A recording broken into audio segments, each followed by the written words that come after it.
ఆడబిడ్డ నిధి పథకంపై చంద్రబాబు యూటర్న్ తీసుకున్నారని వైఎస్ఆర్సీపీ రాష్ట్ర మహిళా విభాగం ప్రధాన కార్యదర్శి కర్రా జయసరిత మండిపడ్డారు. సూపర్ 6లో మొదటి హామీకి చంద్రబాబు మంగళం పాడారని ఆగ్రహం వ్యక్తం చేశారు. 2 ఏళ్లుగా ప్రతి మహిళకు చంద్రబాబు 36,000 రూపాయలు ఎగనామం పెట్టారని విమర్శించారు. లో మరో పథకానికి చంద్రబాబు మంగళం పాడేశారు. ఆడబిడ్డ నిధి పేరుతో కూడా 18 సంవత్సరాలు నిన్నటువంటి ప్రతి మహిళలు కూడా 1,500 రూపాయలు ఇస్తామంటూ కూడా 2 సంవత్సరాలు గడిచినా ఇప్పటివరకు ఆ పథకం అమలు కాలేదు. దానికి తోడు రాష్ట్రంలో ఆర్థిక లోటు ఉంది, పూర్తిగా అమలు చేయలేకపోతున్నామంటూ కూడా యూటర్న్ మాటలు చెబుతున్నారు. దీనికి సంబంధించి మనతో మాట్లాడుతూ పాలకొల్లుకు సంబంధించిన నియోజకవర్గం మరి ఇప్పుడు రాష్ట్ర మహిళా విభాగం ప్రధాన కార్యదర్శి ఉన్నారు. చాలా మంది రాజకీయ నాయకులను చూస్తూ ఉంటాము. ఎన్నికల ముందు మహిళలకు అవి చేస్తాం ఇవి చేస్తామని చెప్పి హామీలు ఇచ్చేయడం, ఎన్నికలు అయిన తర్వాత వాళ్ళని ఏమార్చేసి పక్కన పెట్టేసే పరిస్థితిని చాలామంది రాజకీయ నాయకుల చుట్టూ మనం గమనిస్తూ ఉన్నాం.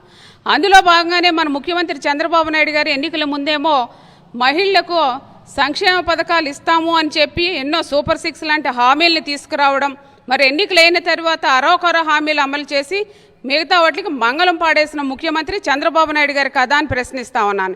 ఈరోజు ఆ సూపర్ 6లో మొట్టమొదటి పథకం ఆడబిడ్డ నిధి. మరి ఆడబిడ్డ నిధిని ఈ రోజున అటకెక్కించేశారని మనం చెప్పుకోవాలి. ఎందుకంటే మరి తిరుపతిలో జరిగిన సమావేశంలో ముఖ్యమంత్రి చంద్రబాబు నాయుడు గారు రాష్ట్ర ఆర్థిక పరిస్థితి బాగోలేదు అని చెప్పి ఆడబిడ్డ నిధి పథకాన్ని మేము ఇవ్వలేమని చెప్పి ఈ రోజున ఆడబిడ్డ నిధికి మంగళం పాడేశారని మనం చెప్పుకోవాలి.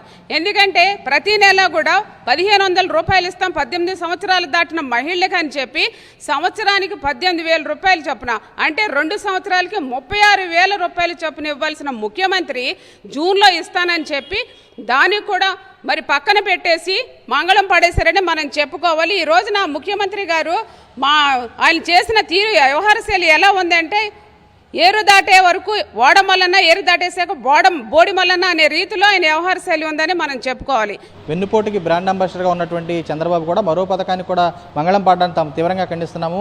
నవరత్నాల రూపంలో కూడా సంక్షేమ పథకాలు ఇచ్చిన మేనిఫెస్టోలో 95% అమలు చేసినటువంటి నాయకుడు జగన్మోహన్ రెడ్డి అయితే ఇచ్చినటువంటి మేనిఫెస్టోలో ఏదైతే ఉన్నటువంటి సూపర్ 6లో తొలి పథకానికి పూర్తిగా ఎగ్గొట్టే విధంగా కూడా చేయడానికి తాము తీవ్రంగా ఖండిస్తున్నాం. అవసరమైతే నవరత్నాలకి సూపర్ 6 సంబంధించినటువంటి పథకాలు కూడా చర్చకు సిద్ధమని చెప్పి వారు కూడా సవాల్ చేస్తున్న బస్సు కూడా కనపడుతుంది.